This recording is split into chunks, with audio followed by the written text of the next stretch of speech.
It is quiet? As in, there is no sound coming through on the stream. I got it fixed. There should be now. Okay, I ended up dying to the first boss because I was looking into that. Rip.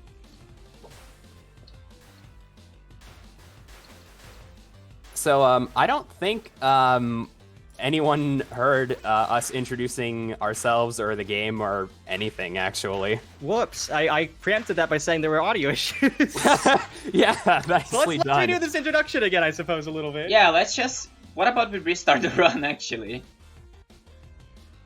Yeah, I feel like that would be the best. That would That be would be fair. the best. I would Probably. say. Had the We'd be more feel. than happy to do that. Nah, that's fine. We can still go underestimate. So what are we doing? I'm confused. Sorry. We are resetting the run. Okay, Yeah, cool. we're resetting. Yeah, so let's do this point blank. It seems like every time now that I'm on shift, it seems like every time now we have setup issues. I swear I bring glitches with me wherever I go, but it's fine. So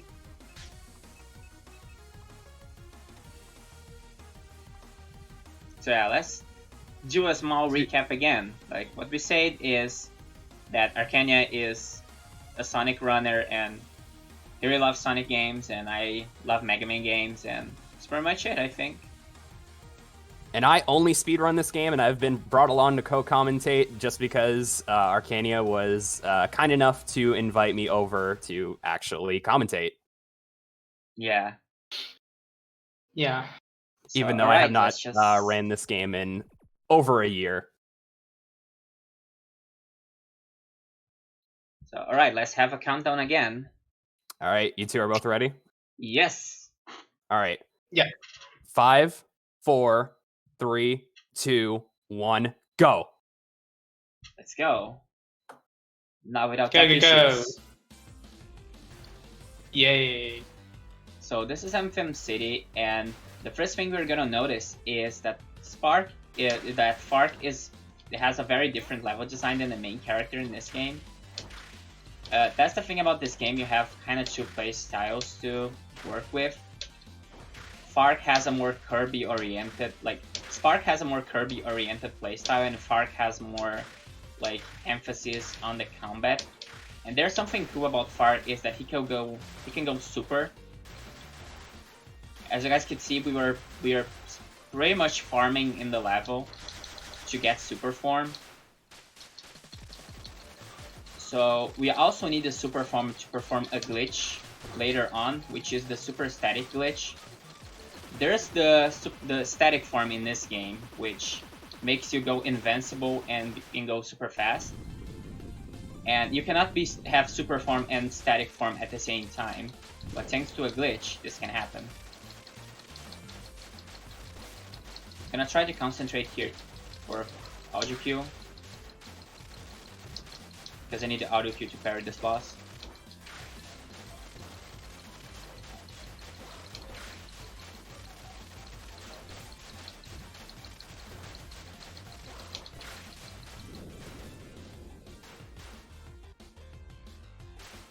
And yeah, that was pretty much the first boss. And the second boss. Yeah, if you're playing as the main character, you actually have to face only one boss, but Farks actually gets an extra boss. So now comes the glitch. Basically, I'm gonna become super at the same time that I grab the energy. And the game is gonna get confused, and it's gonna give me both forms at the same time. So now we have super static. Because normally the bar is supposed to deplete once you activate the super speed. Yeah, and for some reason the game just doesn't know what to do when you become super. So the bar is gonna keep like that until the end of the game. Or if the game unfortunately crashes, which we expect to not happen today. If the game crashes, we lose the super static, but if we keep going, we're gonna have super static until the end of the game.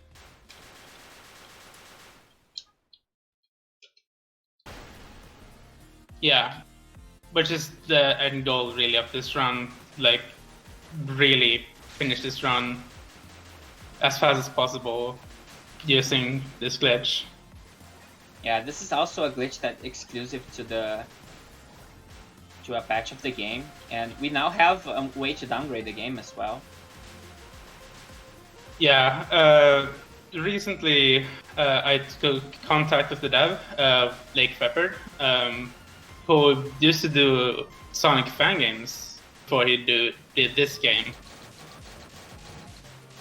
But I did contact him and ask if we could get a way to downpatch the game. Because, yeah, it was getting frustrating not to have a way to downgrade the game properly without, like, having already a version of it. Anyway, we are on to the third boss of the game, and it's just down almost immediately. Yeah, the thing about the super static glitch is that we got a lot of damage, so we kind of use that using the up attack, because it's the fastest attack that we can have. So, Swampert, do you want to explain what we are about to do, or should I do that? I don't really think I can explain this because it's such a janky like property of Farks player model, in the sense that in certain areas you can kind of just clip through the wall when you're dashing.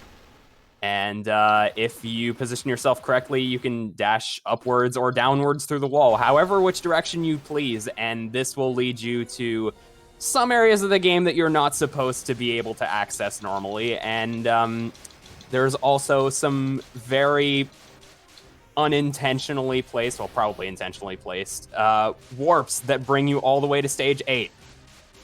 So that pretty much makes 5 stages of this game absolutely obsolete, and you are brought right to the middle of the game.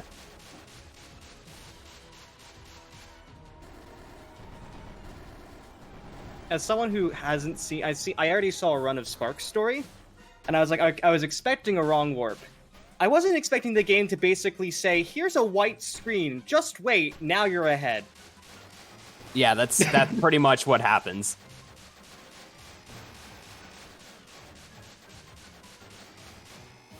Honestly, I have no idea why these warps are placed there in the first place, but the only theory I could possibly have is that at some point in development, maybe stage warps were a thing, and maybe we were going to be able to skip multiple stages in the game, but maybe for the purpose of story, that was thought to be not necessary or just not needed.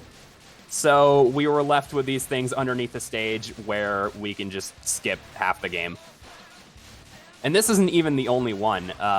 There's one that both of these runners used in stage 5 very often, where we would find a spot that we would go underneath the stage, and it would take us to actually this exact same spot. But because one warp was found in Network Coast, stage 3, that stage 5 warp is now obsolete, and now here we are already at stage 9. How many minutes into the run? Hold up. Like 6 minutes, I believe. We're 7. 6 minutes into the run. We're already at stage 9. Yeah, interesting thing about this wrong warp is that when you do it with Fark, you need to like keep spamming down A, otherwise the game just gonna kill you, because if you enter the wrong warp, the game kind of puts you in a weird position, and if you spawn down A, you kind of get a little bit of iframes against some kill planes. I really don't know why that happens, but it just happens.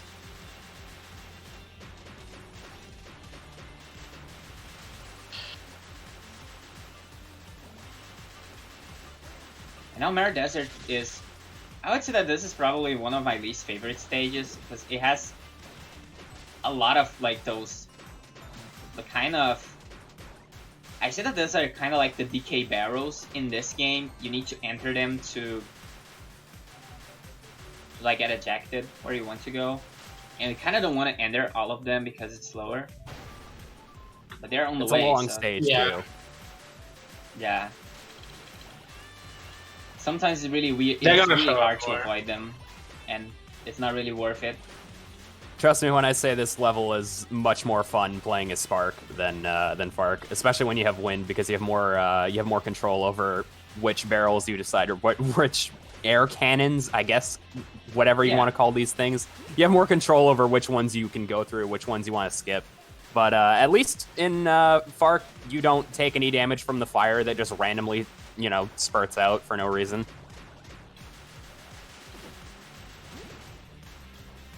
Yeah, there's also this liquid that makes you get a free double jump, which we don't really need because our character can double jump by himself.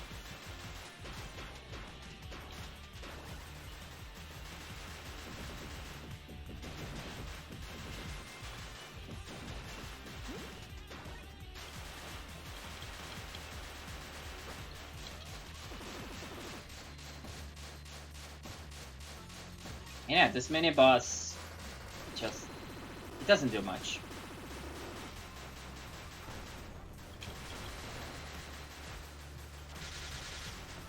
It just kind of walks out slowly. Yeah.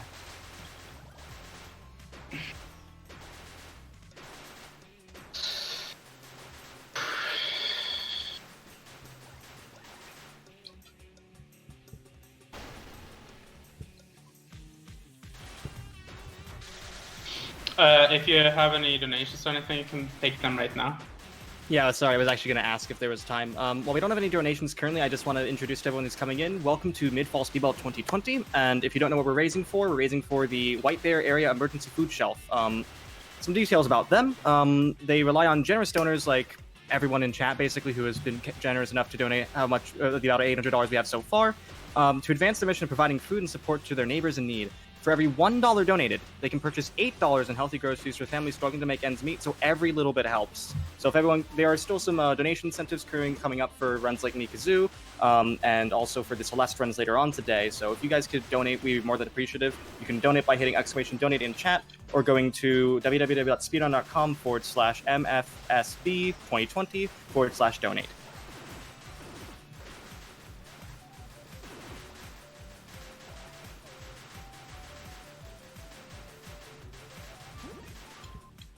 Oh, I didn't got the signpost skip. You can actually skip almost every signpost in the game if you go fast enough and dash on the top of the signpost. It can be kind of tricky to do. It saves like 4 to 6 seconds. Even to this day, I can't even get it perfectly every time. Yeah, it's kind of inconsistent. Like sometimes you go really fast and you still don't skip the sign. Sometimes you're really slow and you end up skipping it anyway. I got the sample skip. Oh, right. I almost didn't get it. Yeah, you can also skip the signpost by just being high enough above it. Which is strange, especially in that stage, because it really doesn't look like there is enough room to go over it.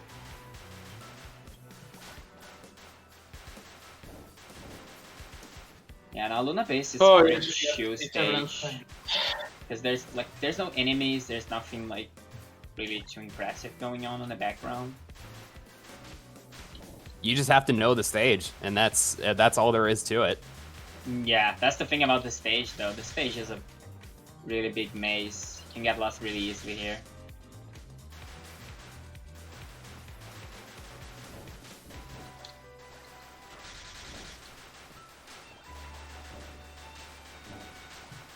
Do we have time for donation?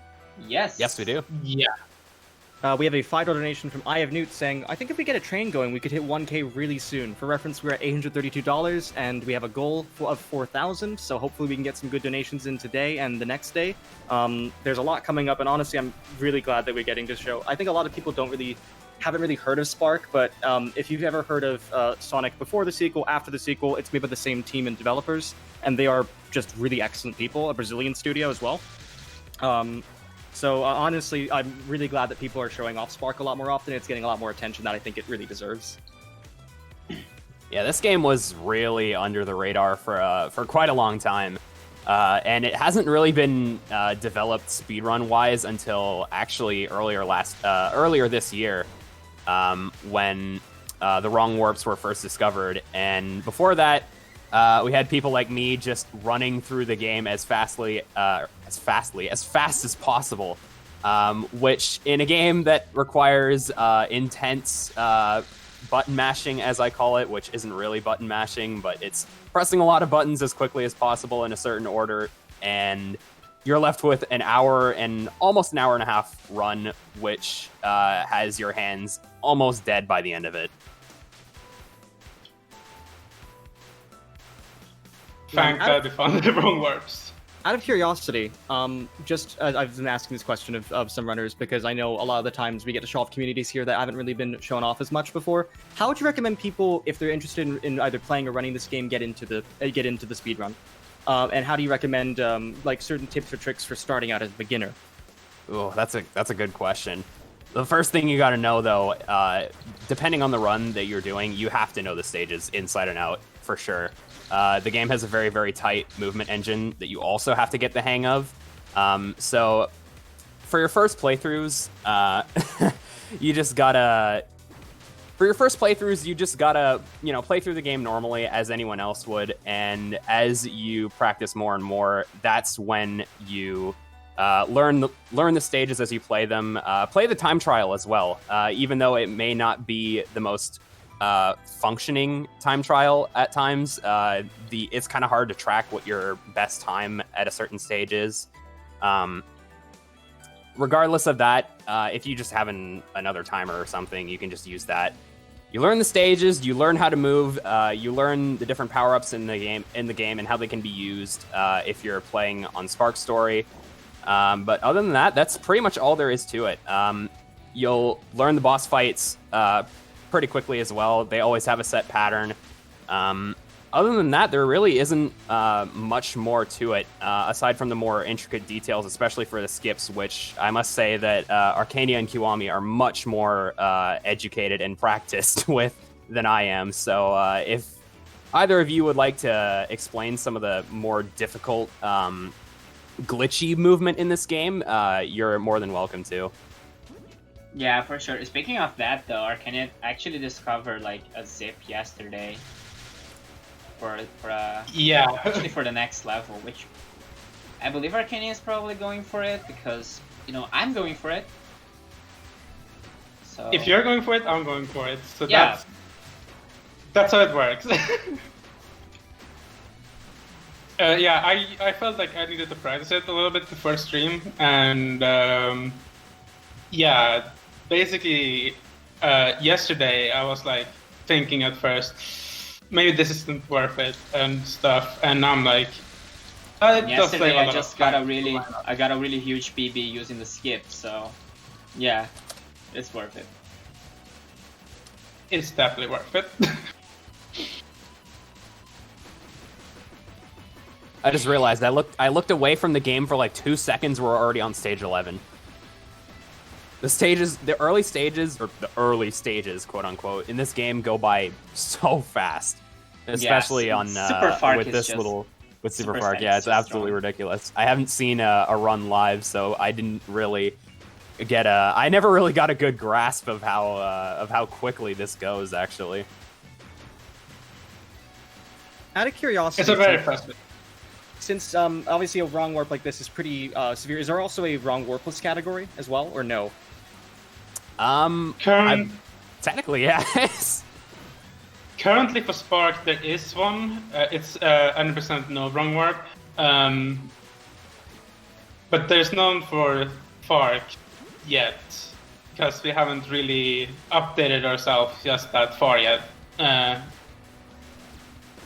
lot of the legacy runs are probably, well, they are in this category because none of us really knew that this warp or these warps existed for quite a while.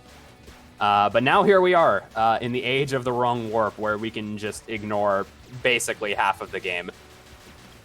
Yeah, I've seen it's even worse in Sparks Story. It's about 80%, if even. Yeah, he's cut all the way to stage 12, if I remember correctly. Yeah, I was actually there for Fastest Furious 1, and Deadly actually caught the world record. So, It's so interesting to see how a game has like this has just changed so much with a lot more attention, which is honestly really cool to see. There's something very unique about seeing a game develop right before your very eyes.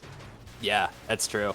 I would have never found any of those warps. I would have just kept trying to lab out like what's the fastest way to complete all the stages, because I just assumed that there wasn't a way. Like I was thinking to myself, like there's no way that there's like some level skipping, like absolutely almost game breaking skip where I could just ignore half the game. There's no way that's a thing. Lo and behold, there are multiple ways to do said thing. It's a matter of fact with speedrunning. If you doubt that something is going to happen, it will happen. Yep. Oh, that just seems like a fact of life. Pretty much. Yeah, I kind of remember when like the Farks story with Super Static was like the world record was like 1 hour and 8, and now like it's down to like a sub 50, which is insane.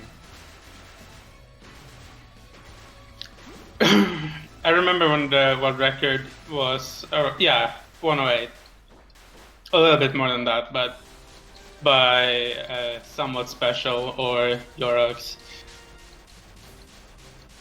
Which is honestly insane to think about now, because like after all the things that have happened with the game as of late, this run is it's just been insane how much like it has like developed. I mean, Thanks yeah, to a few people in the community. You've given an estimate that's 13 minutes faster than previous world record. That's an estimate. Yeah. And it's still developing as well. Like yesterday, I found a new thing just because I was feeling like I am too lazy to do this boss fight. So I just want to move on. Yeah, also this boss fight is just jumping and mashing, attack and jump. You actually need to do that because it's a little bit faster, because you kind of cancel a little bit of the animation, so you save a couple frames by jumping and slashing. And since the boss is flying, you're gonna hit him anyways. And this is gonna be literally the only signpost in the game that we cannot skip. Like, we need to grab the signpost to progress to the level, otherwise we're gonna be stuck here. Which is unfortunate, because for Farks or Spark story, this isn't even a thing. And Yeah, this is one of my favorite levels as well. Yeah, Turbulence Plains. Like, I really love this level when you get the route properly. Like, we usually go for bottom route in this stage, which I'm just messing up. The bottom route being faster in a Sonic-like game? I've never heard of it. No. How is that possible?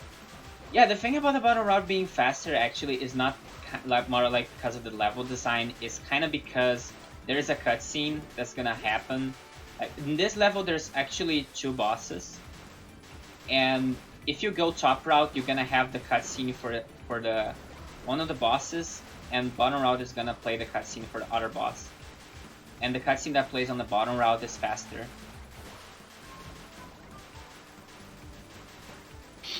Yeah. Which is like kind of... Oh, you go ahead. Sorry. It's kind of interesting how that works, because like it is a Sonic clone.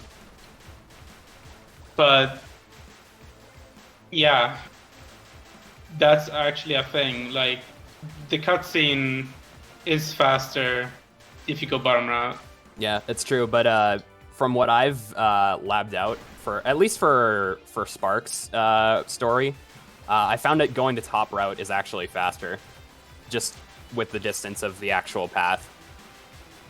I don't know, maybe that's just because of my lack of practice with the bottom route, but and maybe it's different for Fark, so Yeah, maybe it's situational. Different. Which is a kind of Maybe neat just thing, it actually. saves like a couple seconds, let's be real here. Like, it's a kind of neat thing, actually, because, like, since you have multiple characters, like, you have kind of, like, more different ways to play the game, which kind of adds up for the replay value. you know, gotta love multiple characters in video games. Yeah. What am I doing? Okay, now coming up, we have the Hedgehog skip. So remember that I say that this is gonna be a boss fight. Actually, we skip it by just doing that jump after the checkpoint. So yeah, we don't get to see the boss fight. This is actually a double boss fight. You fight 2 bosses at once, and it takes a while because you know if it's 2 bosses, even if they have a shared health bar, you need to queue to like hit 8 of them individually. So the more optimal strat is to just kind of like divide the amount of damage that you do to the 2 of them.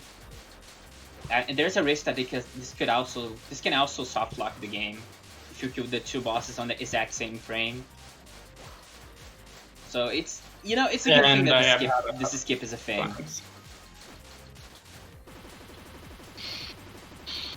Yep, it's another thing that I really discovered. So, yeah. I also never got why this boss in particular never has a health bar. Yeah, I never understand that as well. And I managed to miss the signpost skip even if I had like a good setup for it. Oh, at least we got to see Fark on top of the signpost.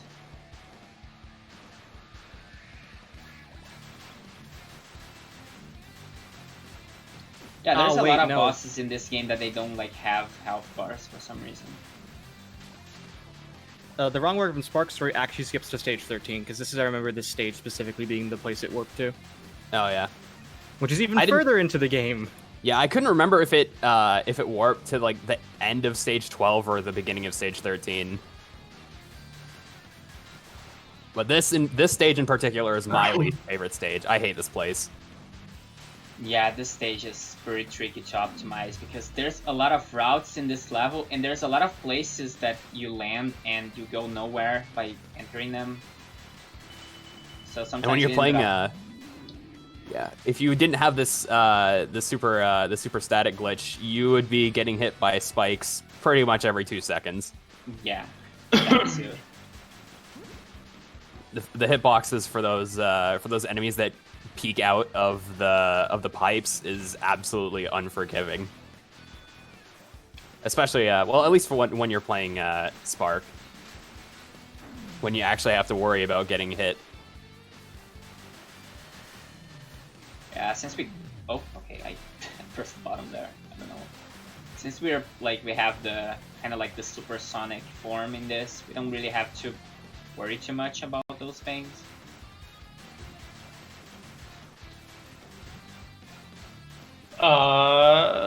Okay, I think I missed the route to do the skip though. I might not be able to do it. Yeah, I'm on the wrong route. So yeah, I'm gonna have to do the boss fight because you can still do it, I think. Yeah, I kind of forgot the route to do it. I literally learned it yesterday, so I'm really not too used to it. I'm gonna just take this boss fight.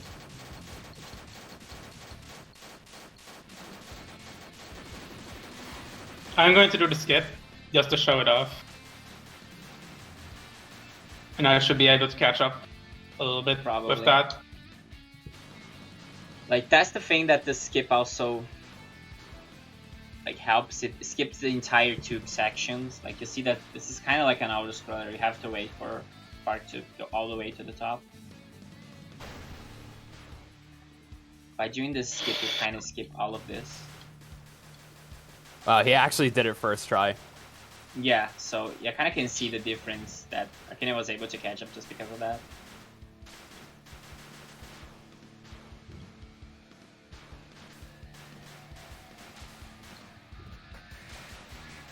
Oh my god. That's actually not only the only skip that there's in this level. Like, later on, there's gonna be a boss that we are gonna be also skipping, and it's kind of tricky to do because you're gonna have to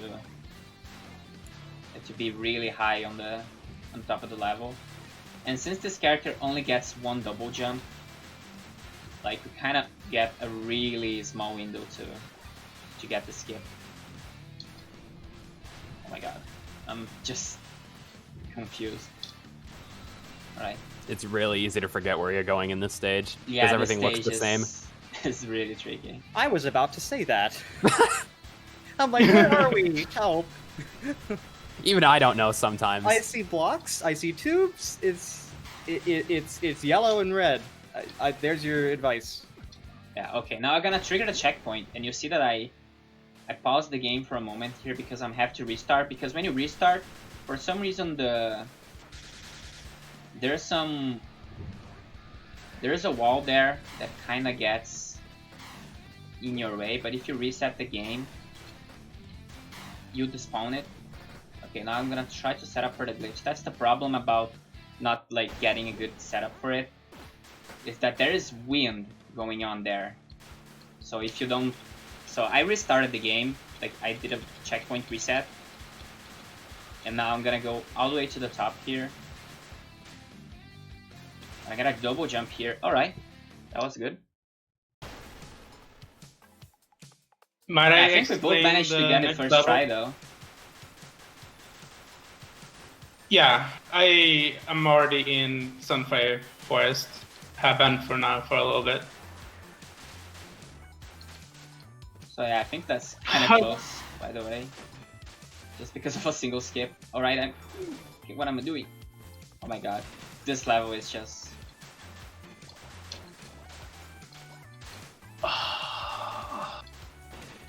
Oh, I am not getting the clip out.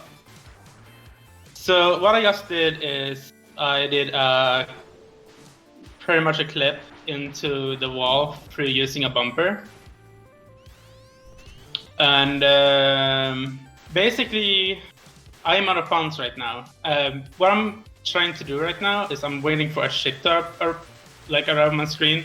When that happens, I'm going to just parry, and then I'm going to go downwards. This will skip a boss fight. A very annoying boss fight also.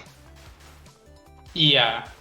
Romelu is a really annoying boss fight because you can only hit him once per cycle, and it takes forever. Okay, I think I should be in a good position. Hopefully I don't trigger the boss fight. Okay. Yeah, there we go.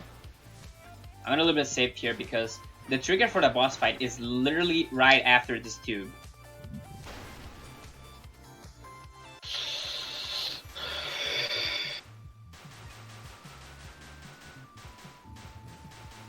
This game might seem really complicated at first, but once you get to know how the game plays and how it basically runs, it gets simpler. Yeah, it absolutely does. I noticed as well, there's a lot of actually like Mega Man style elements in this. I've noticed, like the fact that the bosses, there seems to be, in a lot of cases, there seems to be like a lot more like dashing, which I feel like is indicative of the Extra Zero series. Which is something that you don't really get to see as often in like Sonic-like games, which I actually really like. I mean, technically there's Vector, but who here's played Knuckles Chaotix? Like, let's objectively look at who owns the 32X, you know? But I haven't.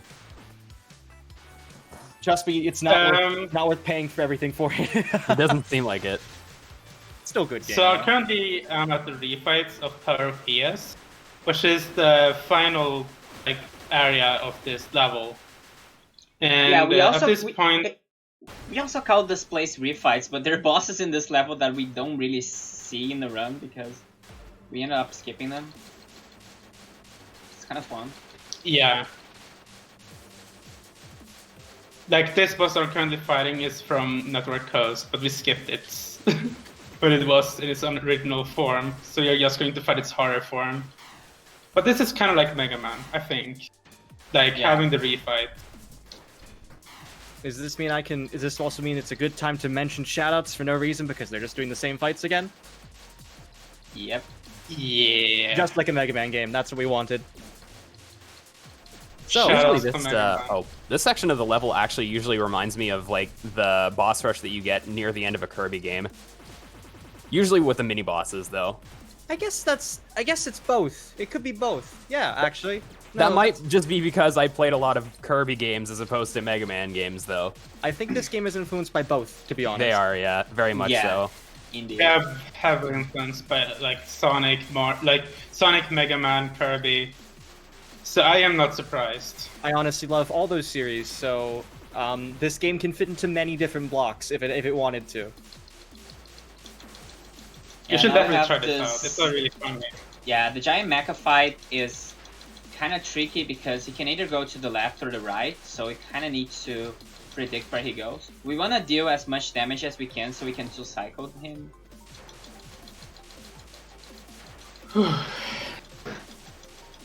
Okay, I got a good setup, that's good.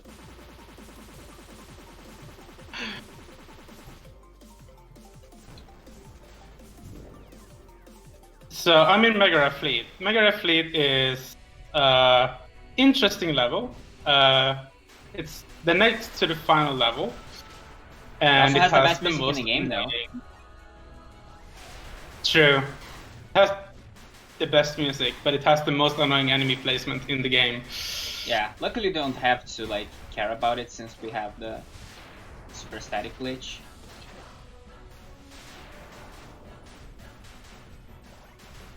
And this is also a very vertical stage. And a small optimization that we can do Luckily- is that we can kind of dash into the walls to kind of get a lot of vertical momentum out of the dashes. It's a very neat mechanic. Yeah. Oh my god. I would say this is probably the hardest stage in the game, though. Just because of the tight corridors and a lot of vertical movement, annoying enemy placement, lots of boss fights, and a lot of obstacles, too, that you'd normally have to worry about. And also the self-destruct sequence can be kind of scary for the, like, on a casual perspective. Yeah, first time playing through, it's definitely nerve-wracking, but later, once you actually finish the section, you realize, wow, I had so much time left.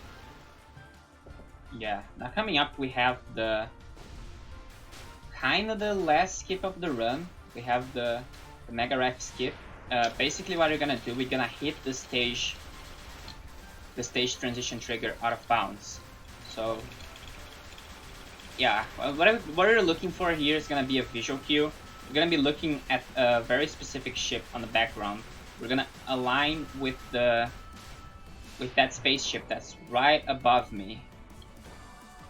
Actually, not above, it's below. Okay, I think it should be good. Actually, what am I doing? Okay, oh my god, I almost fell down. Alright, there we go. That's the stage transition. And we just skipped the entirety of this first act.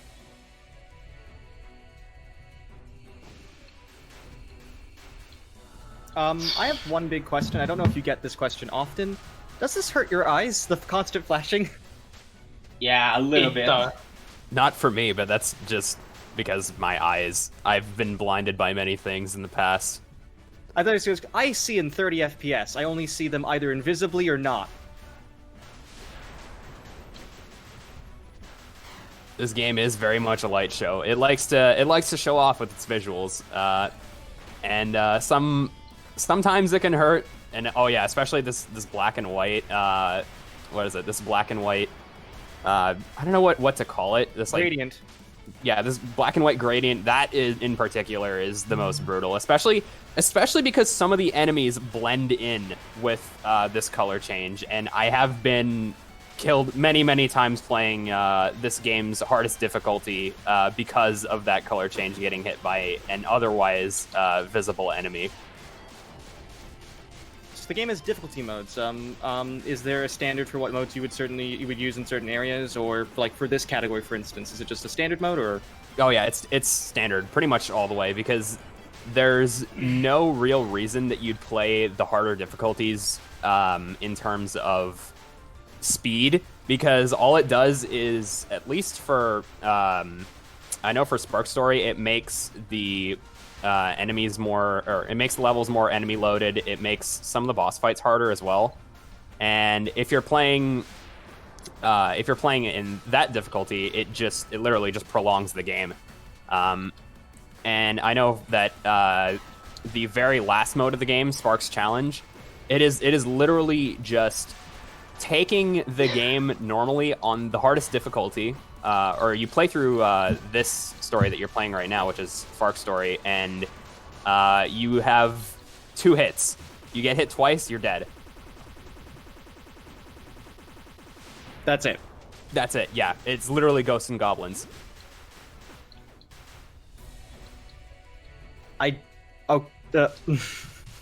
That's my response and to trust that. me, it is as difficult as it sounds.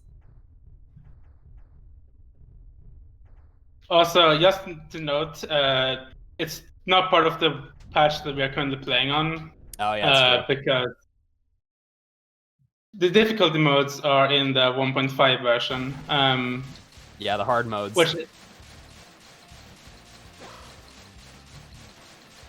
But the reason to why we are playing on 1.0 is because this glitch that we're using, the super static glitch, it was patched in the latest version of the game, so that's why we're using this version. But not only that, there's also some stuff that are there's some minor things, like the Mega Ref Fleet skip that we did as well earlier, it also got patched in the most recent version of the game. Lake ended up putting a ceiling there, so we cannot skip the entire level. So even if we still had super static on the current patch, it would still be faster to play it on this patch, because it patches a couple skips. So we were playing on the release patch of the game, which is the more optimal version of the game.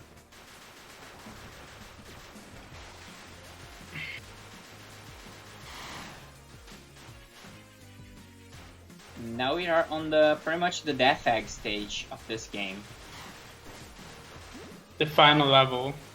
Yeah, it the really hardest reminds level, of in Death my Egg. opinion. Even the mechanics here are very similar to Death Egg. Yeah, there's going to be like these tubes. I kind of trying to avoid all of them as much as possible. Yeah, it saves like 4 seconds, but sometimes like if you're really not comfortable in doing them, like it's fine if you get them anyway, because they're gonna carry you all the way to where you should go. So if you're really if you're afraid of kind of skipping the tubes, it's fine if you wanna grab them. Don't lose much time.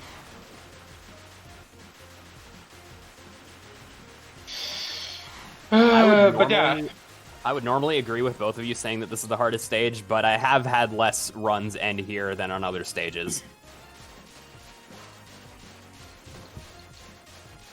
Yeah, also this mini boss, it punches the floor and then just starts walking left and right, and yeah.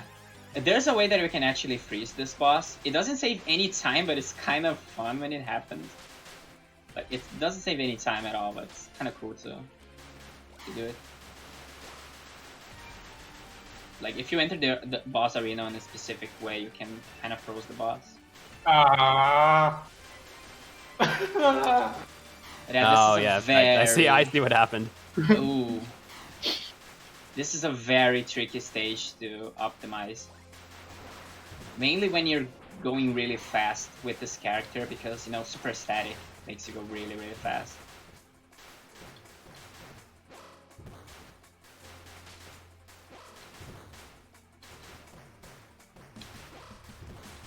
Yeah, as you can see here, it would be faster for me to just grab the thing down there to just carry me all the way to the path, because it took me so long to skip it. So there's some situations that if you don't do the path properly, you're gonna lose more time than you would lose by just grabbing the thing.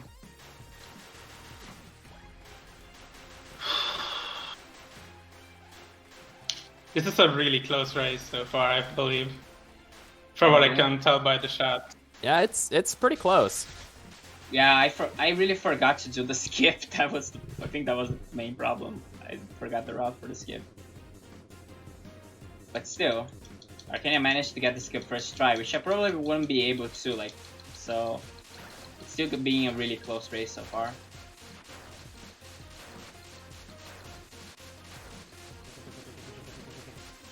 So now we have Romelu. And yeah, we don't see Romelu very often in this run, other than in the final stage.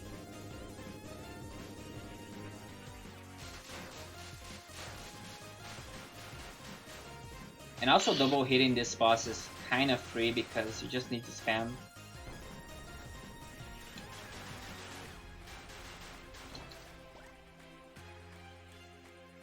Boy. He doesn't make much of an effort to avoid your attacks. Yeah, exactly. It doesn't even try. Interestingly enough, though, that boss is completely immune to certain projectiles, which normally you wouldn't know if you're playing Fark because he has none. But if you're stuck using the Archer power-up, your shots will go straight through it for some reason. Yeah, also this part when it's black and white, I just get confused on where to go. But we want to get a very specific route in this, inside those corridors.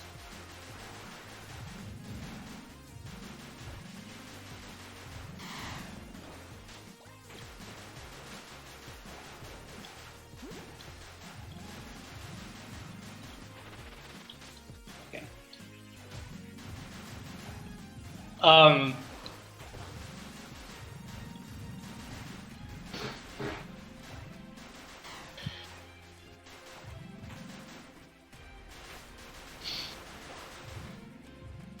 Okay, I'm on the final boss right now.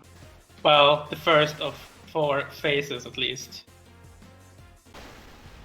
Yeah, that's the thing about playing So- Fark, is that, you know, you gotta have an extra boss phase on the final boss, which is pretty unique. This run is so close right now.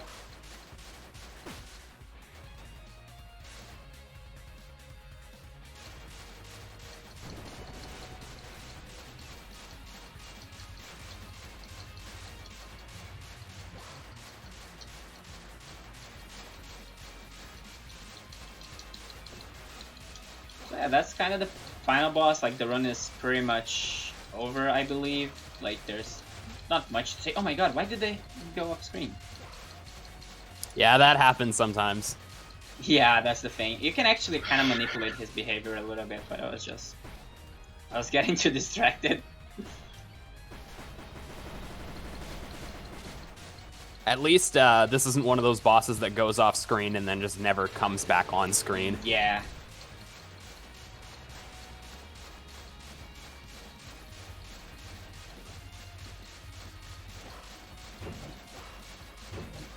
So yeah, this boss fight is kind of like a really huge Dragon Ball reference, as you might tell.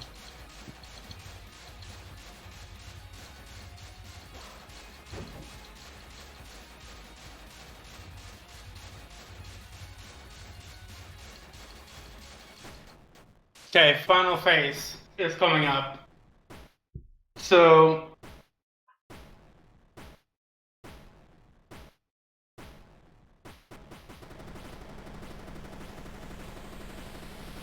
we have the final boss coming up, or the final phase.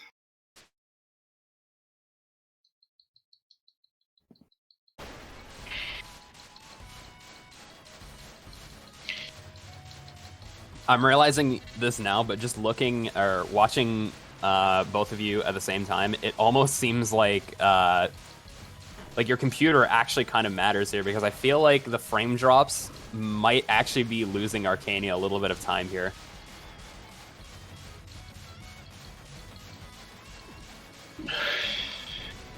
Okay, now this final boss just flashes. By the way, get So ready on time when we do the final hit on the final boss.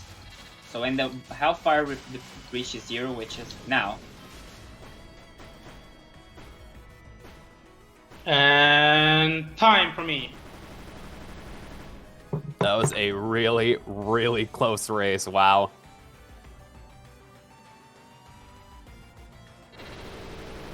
What did I got? Like a 47-ish? Yeah, 47, just under 47.30.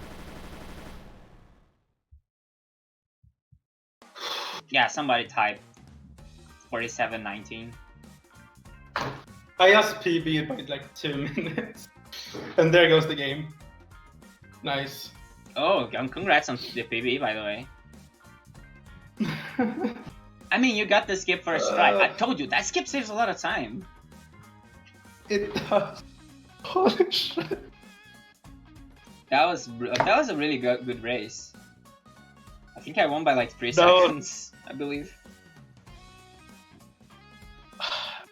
Yeah, like something like that. Yeah. Still, it was really fun. I think I actually lost out the end there for a little bit, but still. I think it actually might be a tie. I've been I'm not muted sure. this entire time. I was saying stuff, and I was. Oh no! I'm saying, yeah. So Arcania, your stream is a little bit delayed actually, on our end. So I think your time is more like a 47:22. And although I guess with timing when it starts, it doesn't really matter. But yeah, that was extremely close, and that was exactly what I was hoping for. I'm so sorry. I feel silly for actually leaving myself muted. I was mentioning so many good things. I was just like, oh wow, this is genuinely, that is one of the most incredible races I've ever watched. I loved seeing all that. There's a thing. I think that's very much a fun game to watch. Arcania's game it's very crashed. fast paced, and just Yeah. how close that was made it just so much better.